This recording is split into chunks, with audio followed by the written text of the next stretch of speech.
Are you ready to transform your business from ordinary to magnetic?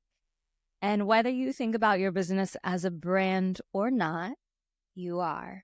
And in this episode, I want to show you how really tapping into desire branding can help you create deeper connections with your clients, your customers. It can also get people more excited about sharing your products, sharing your services, joining your community, and giving you that sustainable growth. So we are going beyond just the transaction of, hey, I want to buy, to people genuinely really feeling a part of what you do.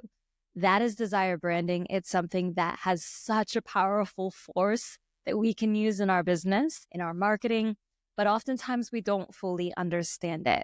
So the goal in this episode is to introduce you to this idea of desire branding, to give you real actionable strategies to put into place. And I'm going to go over this in 3 concrete parts so you can follow along as we go. Now, I'm going to start by saying an example, because I think sometimes we're just like, oh yeah, desire branding. I've heard that buzzword. Sounds great. Sure, I want it. But let's make this very real for you. So if we think about desire branding, the kind of epitome, the one company that does this really, really well, there are many, but one that does it really well is Apple. And whether you buy in or you don't, there's something really incredible about the fact that people are getting new devices, laptops, phones every couple years, some people every year, the fanatics, just so they can be on top of the innovation, so they can feel like they are a creator, so they can feel like they are part of this community and they really value the products. So yes, the quality matters. Yes, the ease and the user experience, but all of that taps into desire branding. Now, if we contrast that with some other companies, you might experience a difference here. And it's not to call out anyone as bad or anything like that, but let's contrast that with, Microsoft. It's not, you might use it for your business. It's got some great products, but there's not really this lifestyle element of, oh yes, I'm a Microsoft user. You don't really have that kind of diehard identity associated brand there. Now, Microsoft has still done very well. So it's not to say you have to do this in order to be successful. But as someone who's probably, I'm guessing if you're listening, working directly with people, you probably are going to want to tap into this a little bit more, because you're not just about working with other businesses. You really want to connect with them directly.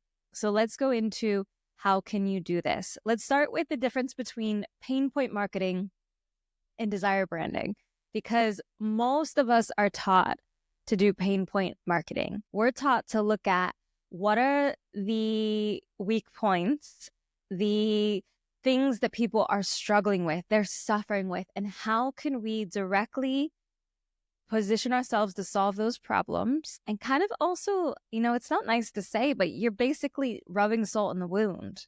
How can you make them be like, oh, you don't like this problem? Let's make it even worse for you so that you can react. And I'm not going to take a position on that either way, because the thing is there's a time and place for it. Elements of it still work with desire branding, but it shouldn't be your only tool, because that doesn't build community. And I will really be breaking down the differences so you can see as I'm describing it, are you only doing pain point marketing? Because if you are, that might be why your community is not converting fast enough, why it's not growing. Or are you also, doing some elements of desire branding? Now, if you want to think about the quintessential, case studies that will really demonstrate this for you, desire branding would be a company like, let's say, Estee Lauder or some of those other cosmetic and skincare companies that really push this lifestyle idea. Yes, you're using their product because you want to cover up quote unquote flaws. Yes, because you want to look quote unquote better. You guys know, if you listen to my Feel Good Naked podcast, my stance on all this stuff, you're buying into the idea, into the lifestyle, into being a part of that. You're not just buying the product for the product's sake. If we contrast that, if someone's only using pain point marketing, that would be someone who, for example, is selling an anti-aging product. Now, a lot of these companies that I know you're thinking of, these skincare companies, yes, they also do pain point marketing. They sell anti-aging cream, something solving a distinct problem. But if the brands don't go beyond just, hey, you have wrinkles, or hey, you have these dermal issues, you're probably not going to stick around just because you like the product. The quality is important. It's very essential. I agree completely. Solving the issue or trying to is also really important. But you want to be a part of a brand that is a little bit deeper usually. So that is kind of the difference there. There's an overlap, but we don't want you to be so far in the camp of you're just, again, rubbing salt in the wound of the person. I'm going to give you another personal example, and then we're going to kind of break down where do you fall in your marketing, a little audit for you analysis. I have very sensitive skin. It breaks out almost immediately. And I think I didn't get a control of it until I was 35, a long time, tried everything. And I found a brand that was perfect for me because it was sustainable products, organic, very gentle, but it also solved the problem I was having, which was the breakouts. Now, of course, skin issues are more than just superficial. They go deeper than that. Another episode there. But for this specific issue I was having when I was doing all the other stuff right, the food, etc., it solved it completely. And I really bought into that brand because they were about helping me with the issue, but they weren't doing it with super strong medications, which a lot of pharmaceutical products do. So I bought into that. That is desire branding. That is me having an issue and going to a company and spending a decent amount of money. And I've been their customer now for, I think, 3 years, which is probably the longest I've ever used any skincare product. This is what can do for you. And as I go through, let's see, we've got 1, 2, 3, 4, 5 different areas. I want you to think about where you fall on this. This is kind of an exercise to improve your marketing. And then after that, we'll go into the 3 parts to really make desire branding work for you. So the first of the 5 areas here is focus. Is your focus, think about your products and your services, on aspirations and future possibilities? Or is it more immediate challenges, problem solving? Are you helping your customer think about where they could be if they work with you, buy your products later on, that could really improve their life and it could be great? Or are you solely focused on their immediate issue? Number 2, emotional tone. Desire branding is more inspirational. So are you sharing uplifting messaging? Are you sharing things to really motivate people? Or are you more urgency focused, pragmatic, let's relieve your issues? Again, this is not to say it's wrong, and some products do really, really well, especially medications, when it comes to pain point marketing. It's just to see where do you stand. So what's your tone? Number 3, messaging. Desire branding is a future vision with long-term lifestyle benefits. So are you not only saying, hey, let me work with you now, but this is also what's going to improve for you as time continues on and on and on? Or are you providing more of a direct solution for current issues? Number 4, customer relationship. Desire branding is creating an identity-based, think about Apple, connection, deep and emotional. Pain point marketing is more transactional. So you are buying this because it's helping you. But that's basically it. And if you find something better, you'll probably go to another brand. This is why it's so important, you see. The last bit is your brand's positioning. Again, are you really trying to showcase values and the goal of where you could be if you do this, how you could feel later? Or are you more, hey, this is effective? Again, certain products work better for effectiveness, safety, pharmaceuticals, a lot of those things, you want them to be effective. That is the most important thing. Other things, it's more important to have this brand positioning, because also think about it, the less essential your service or product is, the more you need to tap into desire branding. So if what you do is not something that people have to have, and I think arguably most of us fall into that category.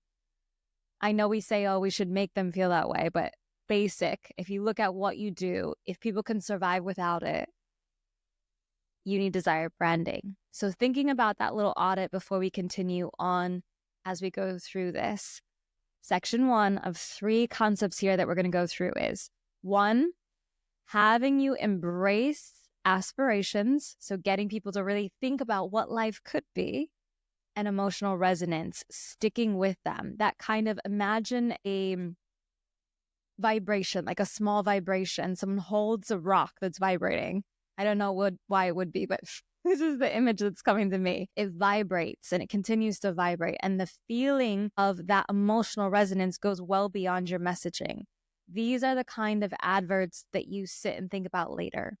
The TV shows you can't get out of your head. The books you always want to recommend. That is emotional resonance. And you want to create that because, you guessed it, people will keep coming back and back. So how do you do that? How do you do what Apple does every year for now, what is it, decades, where you get people to constantly come back versus looking at the anti-wrinkle cream that people are continually changing? The point for this segment of creating the emotional resonance, creating the connection, is that you build long-term loyalty and you really attract the right people by helping them think about long-term visions of success, not just their immediate issues. An example would be, let's see if I can pull one for you. Okay, so recent example here. I have just for the last year, I guess, been doing group podcast coaching, and I had a program called Podcast Alchemy. And when I started, I made the mistake, even knowing all this stuff, of focusing on pain point marketing only. You're sick of social media. You're not getting seen enough. You don't feel like people are getting your message. You don't feel like you're being seen along all the millions of people out there that are on other people's feeds. That's pain point marketing and it works. But what is a lot deeper is when I started to say, actually, podcasting is about more than just solving your social media visibility problem. It's about you becoming this thought leader that can do speeches that people come to, that people recommend. It's impact with just one episode where you could even be sleeping and someone on the other side of the world hears you and it changes their life in some way. Which of those sounds more interesting? Because if I focus on pain point, hey, you're sick of social media, there are millions, well, maybe not millions, but there are thousands of other solutions someone could go to solve their social media problem. But to get that impact, that storytelling, that connection, it becomes a little bit more clear why podcasting is the path. So this is an example for you to see. Let's also bring this back to you, the emotional resonance. What is a big dream for your business that you haven't fully embraced yet? What's something that you really want for your business? That's an example of me creating a question around emotional resonance, around that deeper connection versus me saying, hey, what's your biggest problem right now? It's phrased differently, right? It creates a different reaction for you. You're probably thinking and reflecting more versus trying to avoid the question. Actionable task here, because I always want you to have practical stuff with these episodes, is think of the main pain point that your customers have. Think about what it is. You've probably talked about it a lot with them. It could be if you're in business, they're struggling to get customers. If you're in wellness, they're struggling to make habits. Think about what is a big pain point they have. And now I want you to reframe it and to say, how could you instead make this an aspirational thing so they feel good about it? So instead of you pointing out, hey, this is wrong with you, which sometimes it's part of the marketing to get people to buy so they will be able to be helped. I understand. But think about how can you reframe it so it's something people say, yeah, that would be really nice. So with wellness, instead of saying, hey, wouldn't it be great if you're not eating all this stuff all day that makes you feel not great? If I said instead, hey, what if you woke up and you had so much energy in your day and you felt like you could do anything. These are different things. So identify that pain point and figure out how could you reframe it. I want you to then tell me, find me on Instagram, Sade Rael. I want to know what is the pain point you're reframing. And also, if you just want help with it, you tell me, hey, I've got this pain point, but I really don't know how to reframe it. Ask me. I will give you some ideas there. Segment 2 here, going into our second of 3 concepts, authentic storytelling. There's an episode on storytelling here already in her first 3 years. I'm going to link it in the show notes, but you can also just search for storytelling in this podcast. It's a recent episode from this one, and I really recommend that one because it will help you solidify. But we're going to talk about that and your consistent visual brand identity. When you think of a brand, you want it to be like a gallery, a well-organized gallery where every piece is curated. I don't mean polished, I mean curated, in that there is a cohesive theme or themes throughout. It feels like someone is entering into a different world versus if someone's entering into a shed full of tons of stuff which is not cataloged, and it's from 20 different things that you've bought and different types of genres, that doesn't feel like a great experience for someone. Storytelling is how you create that gallery. Your visuals are how you create that gallery. It's how you create desired branding.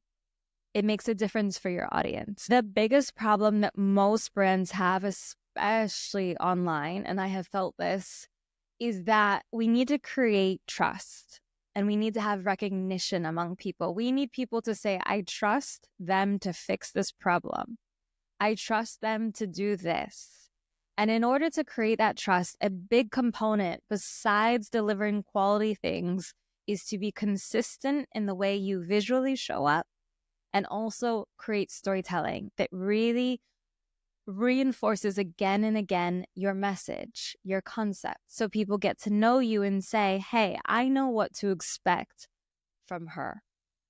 I know what to expect from them. That is what makes people keep coming back every time. This is also why I love podcasting, because I can tell you the same message again and again. I guarantee if you listen to this podcast, let's say 2 episodes, you know what my brand values are. You know what I stand for. Being real, playfulness, really giving you ways to have freedom and balance in your life, and anti-hustle. You know that because I tell it again and again.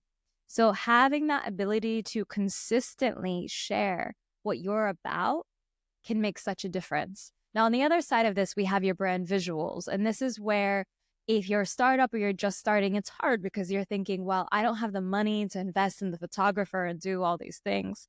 It doesn't need to be that way. It's just about making very clear what your values are as represented by your visuals. So I'm going to give you an example. Right now, I'm in Brazil. I love it. It's like at home. And there's a store I love here. It's a concept store, which is all about sustainability. And they take clothing from the top Brazilian brands here, designers, and they take clothing that has some issue. You know, maybe the threading was loose or there's a slight stain or something, whatever, and they fix it and they reformat it. Sometimes they change a dress into a purse and they resell it. So their concept is we're reducing waste, we're helping you be more sustainable, we are letting you tap into the lifestyle aspirational brands because these are really like nice high-end level companies. And it's always bold and bright. So when you walk into that store, there's a feeling of excitement and playfulness because their visuals are always the same. Their collections are always changing. I mean, think about it. They can't control their stock all the time because they're getting stuff from many different brands, but somehow they create a cohesiveness because it's the same values again and again. They have little plaques throughout the store saying, this used to be a purse, or this used to be a towel, or this used to be whatever. And you can see again and again the message and the mission. creating a whole experience. In fact, I think it's one of the most enjoyable shopping experiences I have ever had, and I can't stand shopping. That is the power of storytelling and visual, consistent identity. Your action for this particular segment is going to be, how can you create this? How can you take one of your values and visually represent it, but also in a storytelling format? I'm going to give you one more example. I had a fitness brand called Corpal. It was all about tapping into the Brazilian spirit of boldness and playfulness. And what I ended up doing is I had this photo shoot. We brought in a samba dancer. We had her on a purple backdrop wearing a purple feather crown and dancing. That's how I showed playfulness. That's how I showed boldness. So thinking about, what is a way, and you don't need to do a big photo shoot, but what is a way, even in creating a reel, that you can demonstrate one of your values? Think about one right now. How can you visually represent it? Again, message me on Instagram, Sade Royale, if you have a value, but you can't think about what it would look like to show it or the story to tell. Concept number 3, this is our final one here. Desire branding is about lifestyle positioning, and that is sometimes really aspirational, but it doesn't necessarily need to be out of reach. So it doesn't have to be luxury what you're creating. It can be. It just needs to be a different reality, something that people want that they don't currently have. So if I wanted to do this, a really powerful image that you can think about is a red carpet. A red carpet immediately at an event gives a sense of exclusivity, of this is VIP, this is special. It's a single object, a red carpet. But think about the meaning that we have associated with it, the aspirational value. So different objects like this and ways you present stuff, the beach, for example, that can portray freedom. If you take a photo of you on a beach, it's very different than you at your desk. You're communicating different things. So just being very intentional about what it is that you're creating in terms of the aspirational lifestyle. For me, for example, when I think about the visibility coaching I do, the podcast coaching, the aspirational value I'm trying to share and get people to see is like, what if you could grow your community without having to be on social media all the time, without having to always be on your feed? What if you could actually have a life and still have impact? That is an aspirational thing. It doesn't mean it's impossible for people to get, or a select few can get it. It just means that a lot of people don't have it right now. And I can portray it as something that certain steps will help them get to.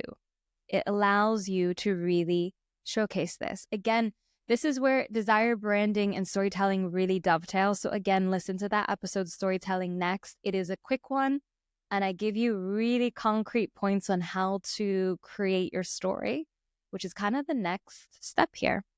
So action, brainstorm 3 values that define your ideal brand lifestyle. We've already talked about 1 because you wanted to visually represent it, but now it's about what are 3 and how could I use them to identify, this brand lifestyle I want people to have with my business if they work with me.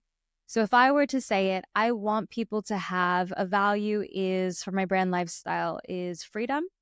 It's very important. Freedom and balance, kind of the same thing there. I want people to feel uninhibited, like they can actually be themselves, they can be bold.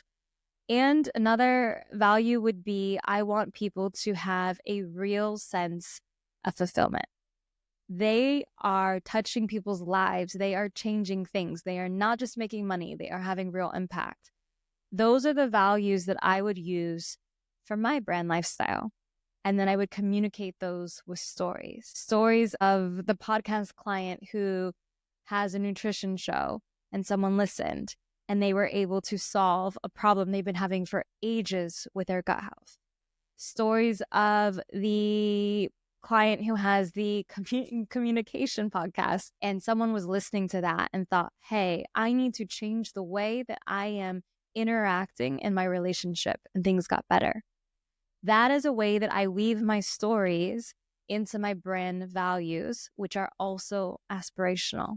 So what are 3 for you of that ideal brand lifestyle that you really want for your clients and your customers? To sum up, we've talked about creating desire marketing, desire branding in your marketing so that people want to come and stay and spread the word. And they are not just buying from you because you solve a problem, but because you make them feel something more. This is what some of the best brands in the world do. And you don't have to be huge or be loaded to do it. Those are nice. We like them. You can start now too. I invite you to share your vision for this. Share it with me on Instagram, maybe even as an accountability step, because I think a lot of times you listen to this and some of you will message. A lot of you might be hesitant too, and that's okay. But if nothing else, take some accountability in listening to this. And I want you to go on your Instagram stories and either do a video or just write, like share a photo, write a little text and say, this is my top brand value. This is what I want for my clients and customers to have. You can even ask questions in a poll. How would this be most relevant to you? What would you like to see? And I want you to tag me, Sade Rael. I want to see the examples that you come up with. It's a small step, but it's one that will have impact. At the beginning of this episode, I shared with you desire branding versus pain point marketing. I gave you 5 different areas where you might be focusing too much on the pain and not enough on the pleasure, the good, the dreams. We're going to go back to that now. And I want to do that because I feel like you've got a background where you can start to really visualize how you could do this differently. So first, focus. Focusing on future possibilities versus just problem solving. What is one thing that is a possibility for your customer or for your client? Emotional tone, uplifting, motivational versus relief-oriented or urgent. What could you say? Like, what's one word that would be exciting for people? Messaging. Long-term benefits versus solving the current issue. What is the long-term benefit of buying your product or working with you? Something that sticks. Number 4, customer relationship. Deep emotional identity-based connection where someone says, I am a versus transactional. Here's my money. Thank you and bye. Till I find something else. How can you create an identity-based connection? For me, what I will often say is I'm working with thought leaders. I am working with storytellers. I am working with people who want to have an impact. That is the identity-based connection. I'm not just working with people who want to start a podcast. Lastly, brand positioning, aspirational, different lifestyle, your values versus, hey, this is effective. How can you position it? You know, we talked about the 3 values that would allow you to really visually represent a different reality for people. I hope you've got some ideas here, and I want you to take these into account. And what I would love for you to do to really give you some accountability, we've had small action steps. I've asked you to message me, let me know. But if you don't feel comfortable doing that, or you want a little bonus task, you know, really do something with this information, change, grow, then I want you to come up with one brand value that is desire marketing, that represents what someone could be or could do when they work with you, when they buy from you. Write it and share it in your stories, video, photo, whatever you want. And then ask people how this makes them feel. What do they think about it? You're searching for input because I can give you advice and help, but I'll be honest with you, even when I'm doing coaching with people, a lot of the best takeaways come from directing them on how to question their audience, on how to get information from them because your audience knows. Thank you so much for listening. Remember to listen to that storytelling episode right after this one. It's a quick one and lots of practical steps in that. And I will see you in the next episode.